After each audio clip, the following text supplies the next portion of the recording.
এই দেখো আজকে করেছি ফলুই মাছের পাতলা ঝোল। একবার হলো ট্রাই করো, এই সময় না সবার খাওয়া উচিত, খেলে বুঝতে পারবে টেস্টি প্লাস হেলদি, কত সুন্দর খেতে। নমস্কার বন্ধুরা, আমার চ্যানেলে তোমাদের সবাইকে স্বাগত জানাই। আমার হাতে দেখো কি, এগুলো হলো ফলুই মাছ। এগুলোকে ধোবো, সবাই বাজার থেকে কেটে এনেছে, এগুলোকে এখনো ধোয়া হয়নি। এই সিজনে খেতে হয় তো, এগুলো এই সিজনে এই মাছটা খেতে হয়। কি বলতো, চারিদিকে এখন ওই সজনে ফুল আর এই মাছটা এই সিজনের জন্য খেলে উপকার। তো চলো এগুলোকে ধুয়ে নিই। কি বড় বড়, এক একটা সাইজ কি। এই ছোট ছোট গুড়ি গুড়ি আঁশ থাকে, এই যে রূপালি রঙের ছোট ছোট আঁশ, খুব একটা আঁশ থাকে না। এই যে একদম গুড়ি গুড়ি মিহি একদম আঁশগুলো, বোঝা যায় না, মিশে থাকে পুরো। হালকা হালকা নখ দিয়ে এরকম তুললেই উঠে যায়।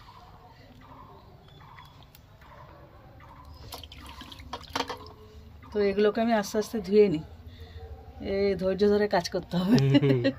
গুড়ি গুড়ি তো বড় বড়, আসলে কি হয় তাড়াতাড়ি হয়ে যায়, আর এগুলোকে না খুব ধৈর্য ধরে করতে হয়। দেখো মাছগুলোকে পুরো পরিষ্কার করে ধুয়ে নিয়েছি। এবার এগুলোকে নুন হলুদ মাখাবো, গায়ে হলুদ আর কি মাছের। আমি যখনই নুন হলুদ মাখাই ও বলে গায়ে হলুদ। ওর এত তাড়া, বুঝেছো তো? না গো, মাছের জন্য বলা। এবার এগুলোকে ভালো করে মাখিয়ে নিতে হবে, গায়ে হলুদের মতোই মাখা হচ্ছে। দেখতে কি সুন্দর লাগে। আর সাইজটা দেখো খুব বড় বড়, তো একটা এত বড় থালা পুরো কভার করে ফেলেছে, মানে কতটা বড় মাছগুলো। ভালো করে মাখিয়ে নিলাম। এবারে মাছগুলোকে ভেজে নেব। দেখো উনুন ধরিয়ে কড়াই বসিয়ে দিচ্ছি, এবার দিয়ে দিচ্ছি তেল। সর্ষের তেলে রান্নাটা করব, মাছ ভাজার জন্য তেলটা দিয়ে দিলাম।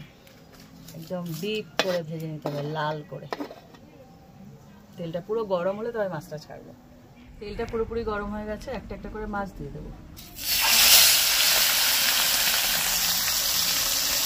সেই ফাটে মাছ আগে থাকতে রেডি, ঝাল নিয়ে কড়া করে ভেজে নেবো। দুটো দুটো করে ভাজবো, কারণ বড় মাছ তো একবারে বেশি দেবো না। দেখো মাছগুলো ভাজা হয়ে গেছে, এক এক করে এরকম কড়া করে ভেজে নেবো। পড়ে যাচ্ছে, এত বড় যে উল্টে যাচ্ছে। কি বড় বড় মাছগুলো। বাকি দুটোকে এবার ভেজে নিচ্ছি।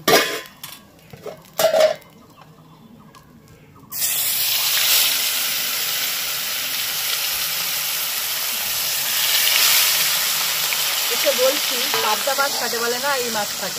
গুলিয়ে গেছিল আসলে, পাবদা মাছ ফাটে। পাবদা মাছটা তেল তেলে হয় না, তার জন্য ফাটে। এটা তো আঁশ আছে, যে কোনো তেল তেলে মাছ ফাটে, আর আঁশওয়ালা মাছ সাধারণত ফাটে না। মাছ ভাজা হতে হতে দুটো মাছ হয়েছে, আর দুটো হতে হতে আমি ততক্ষণ একটা মশলা করে নিই। এখানে নিয়েছি আদা এক টুকরো, কাঁচা লঙ্কা 3টে, আর একটা বড় সাইজের পেঁয়াজ কুচি, ফাইন করে কুচি করে নিয়েছি। এগুলোকে বেটে নেবো। আজকে মাছের ঝোলে না এই 3টে জিনিস খুব সুন্দর লাগবে খেতে। আরও একটা জিনিস দেব, এই মাছে যখন আমি করি তখন আমি দিই, সেটা দেখাচ্ছি তোমাদেরকে। দারুণ একটা স্বাদের জিনিস। তো এগুলোকে আমি বেটে নিই। দেখো মাছগুলো ভাজা হয়ে গেছে, এবং তুলে নেবো এক এক করে। আরে উল্টে যাচ্ছে। সবচেয়ে বড় তুমি খাওয়া, ঠিক আছে? তুমি তো মাছ প্রেমী, আমি আর মাংস প্রেমী।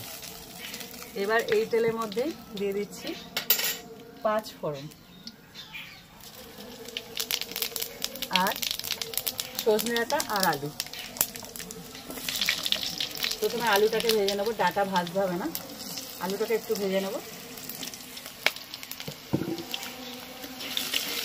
ভালো করে ভেজে নেবো। এদিকে আমার মশলাটা বাটা হয়ে গেছে, দেখো এটাকে তুলে নেব।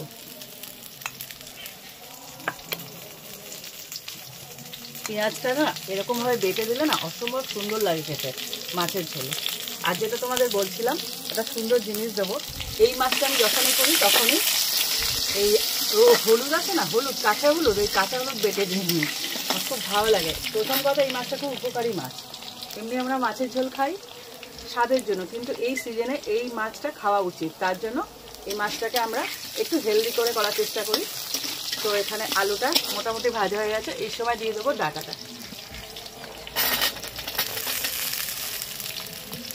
ডাটাটা দিয়ে একটুখানি নেড়ে চেড়েই আমি দিয়ে দেবো যে বেটে রেখেছিলাম পেঁয়াজ আর কাঁচা লঙ্কা আদা ওইটা। এটা একসাথে ভাজতে ভাজতে আমি হলুদটা বেটে নেবো। একটু নেড়ে চেড়ে দিই, এগুলো দেখাচ্ছি তোমাদেরকে। এই দেখো এখানে হলুদ নিয়ে নিচ্ছি, কাঁচা হলুদ, এটাকে বেটে নেবো। মাছের ঝোলটা এত সুন্দর কালার দেবে প্লাস উপকারী। অনেকে বলে যে কাঁচা হলুদ একটা গন্ধ আছে, কিন্তু কষিয়ে রান্না করলে গন্ধটাও চলে যায়। তো এটাকে আমি ভালো করে একদম মিহি করে বেটে নেবো। কালার কি সুন্দর, দেখো হলুদটা বাটা হয়ে গেছে, একদম মিহি করে দিয়ে দিলাম কড়াইতে। আর দিয়ে দিচ্ছি একটা বড় সাইজের টমেটো কুচি। সব একসাথে কষাতে হবে। এই যে হলুদটা না, কাঁচা হলুদ যেহেতু বেটে দিয়েছি, এটা তো হলুদ গুঁড়ো না, এর একটা গন্ধ আছে। এটা খুব ভালো করে কষিয়ে নেবে, একদম গন্ধ থাকবে না। কিন্তু কি বলতো, কাঁচা হলুদের যে উপকারিতাটা সেটা এই তরকারিতে পাওয়া যাবে। এর মধ্যে বাকি মশলাগুলো দিয়ে দেবো। দিয়ে দিচ্ছি লবণ, এটা তো ঝোল হবে, তাই লবণটা সেই বুঝে দিতে হবে। এটা আবার গায়ে মাখা মাখা হয় না, পাতলা ঝোল হবে। পাতলা ঝোলই হয়, এটা অ্যাকচুয়ালি উপকারের জন্য খাওয়া। একটুখানি জল দিয়ে কষাবো। দিয়েছি লঙ্কার গুঁড়ো 1 চামচ, আর অল্প জিরে গুঁড়ো দেবো জাস্ট ফ্লেভারের জন্য,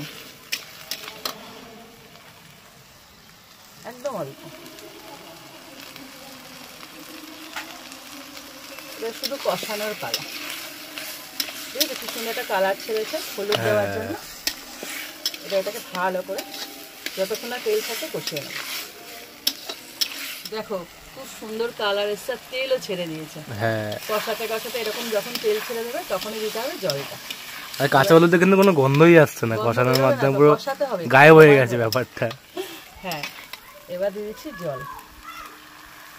এবার জলটা ঝোল করবো তো একটু বেশি দিতে হবে, সেই অনুযায়ী জলটা দিতে হবে। মাছগুলো যা বড় বড়, তার জন্য একটু ঝোল লাগবে, ওগুলোকে ডোবাতে হবে তো। ভালো করে এগুলোকে কাটিয়ে নিতে হবে, বাইরে কড়াই ভর্তি হয়ে যাবে মাছগুলো দিলে।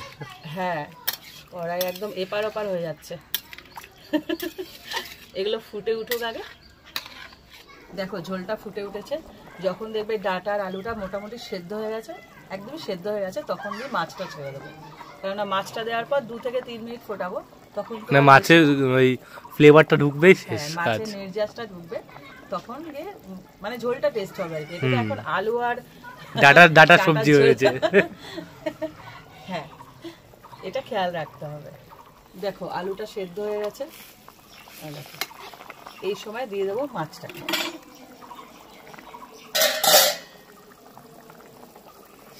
পুরো কড়াই জুড়ে যাবে।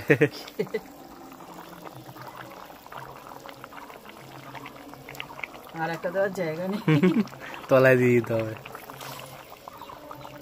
এগুলোকে আস্তে করে এখন খুন্তি দিয়ে ডুবিয়ে দিতে হবে, কারণ মাছের যে ফ্লেভারটা ওটাই তো দরকার। ওটা পুরো মিশে যাবে জলের সাথে। 2 থেকে 3 মিনিট অথবা 3 থেকে 4 মিনিট এরকম ফুটিয়ে নিলেই তৈরি হয়ে যাবে। মাছ দেওয়ার সাথে সাথেই ধনে পাতাটা দিয়ে দেবো, এটা একটা সুন্দর ফ্লেভার দেবে, উপর থেকে আমরা ছড়িয়ে দেবে, খুব সুন্দর লাগবে খেতে বেশ। হ্যাঁ, ঠিক শীত যাওয়ার মুখে আর বসন্ত এসে গেছে, এই সময়টায় এই মাছটা খাওয়া হয়, তো ধনে পাতা অবশিষ্টাংশ থাকে, তাই পেয়ে যায় একটু আর কি। আর কদিন বাদে টিকিটাও পাওয়া যাবে না। এবার এটাকে এরকম করে করে ডুবিয়ে দিতে হবে, এর ফ্লেভারও তো দরকার। হ্যাঁ, কি সুন্দর দেখতে হয়েছে, কাঁচা হলুদ দেওয়ার জন্য এটা হয়েছে। দেখো তৈরি হয়ে গেল ফলুই মাছের পাতলা ঝোল, যেটা আমি করেছি ডাটা মানে সজনে ডাঁটা আর আলু দিয়ে। রেসিপিটা ট্রাই করো, এই সময়টা না এই মাছটা খাওয়া উচিত। আর বলবো কাঁচা হলুদ দিয়ে ট্রাই করো। এই রেসিপিটা পারলে সবাইকে শেয়ার করো, সবাই যেন এই রেসিপিটা পায়। তাহলে এই সময়টা এইভাবে খেলে না, আমরা প্রতি বছর খাই, খাওয়া উচিত এই সময়টা খাওয়া উচিত। হ্যাঁ, শরীরের জন্য। এখন জ্বর সর্দি কাশি সব তো লেগে আছে, সিজন চেঞ্জের মুখ। তো রেসিপিটা ট্রাই করে ভালো লাগলে একটা লাইক দিও, আর কমেন্ট করো কেমন লাগলো রেসিপিটা খেয়ে। আশা করি ভালো লাগবে। এরকম আর রেসিপি পেতে আমার চ্যানেলটা সাবস্ক্রাইব করে দিও। তো আজকের মতন টাটা।